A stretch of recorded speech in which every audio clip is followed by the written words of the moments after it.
வணக்கம். என் பெயர் மா பத்மாவதி. நான் ஊராட்சி ஒன்றிய நடுநிலைப்பள்ளி ஏ குமாரபாளையம் பெத்தநாயக்கன்பாளையம் ஒன்றியம் சேலம் மாவட்டத்தில் இடைநிலை ஆசிரியராக பணிபுரிகிறேன்.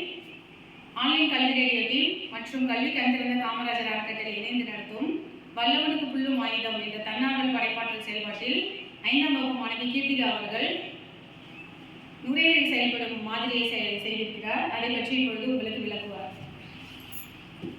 வணக்கம். என் பெயர் கீர்த்திகா. நான் 5ஆம் வகுப்பு படிக்கின்றேன். ஊராட்சி ஒன்றிய நடுநிலைப்பள்ளி ஏ குமாரபாளையம் பெத்தநாயக்கன்பாளையம் ஒன்றியம் சேலம் மாவட்டம். நான் நுரையீரல் மாதிரி செய்துள்ளேன். இதற்கு தேவையான பொருட்கள் 3 பலூன், ஒரு பாட்டில், 2 ஸ்ட்ரா, செலோ டேப். இது எப்படி செய்வது என்று இப்போது பார்க்கலாம். முதலில் ஒரு பாட்டிலை அடிப்பகுதியை அரையாக கட் பண்ணி கொள்ள வேண்டும். அதன் பிறகு ஒரு ஸ்ட்ராவில் சிறிதளவு கட் பண்ணி கொள்ள வேண்டும். அதை இன்னொரு ஸ்ட்ராவில் ஒட்டி கொள்ள வேண்டும் செல்லோ டேப் போட்டு.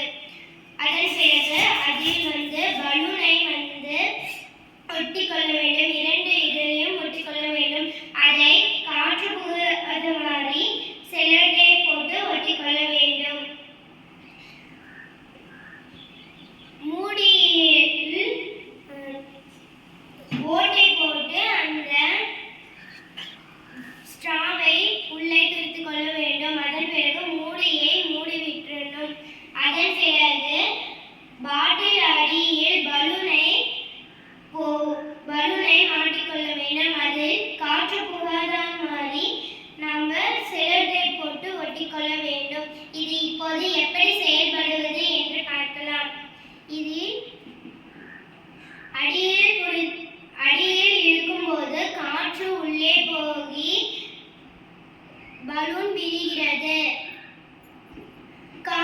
இந்த பலூன் உள்ளே விடும்போது அந்த காற்று வெளியேறி பலூன் சுருங்கி